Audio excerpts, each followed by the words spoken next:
Dopo i nostri molti servizi sulle operazioni nell'area di cantiere di via Pusterla, anche il sindaco Elena Pavan ha ritenuto di intervenire coinvolgendo, tramite il dirigente dell'ufficio comunale competente, i carabinieri tutela patrimonio culturale, la sovrintendenza e la regione.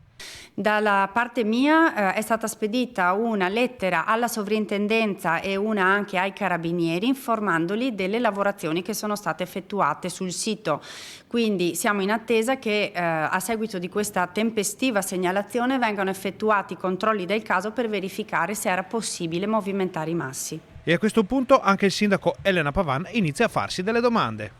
Se fossero realmente legittimi, nel senso che comunque o quantomeno opportuni, perché c'è un provvedimento effettivamente del giudice che anticipa un po' l'esito nel merito di tutta la vicenda, perché sembra, il giudice si è spinto a scriverlo in un provvedimento che seppur non è definitivo, dice che sembra che il parere finale, se si può fare o meno la centralina, sarà negativo. Quindi mi chiedo anche se era opportuno partire con delle movimentazioni quando probabilmente l'esito sarà negativo per la Belfiore.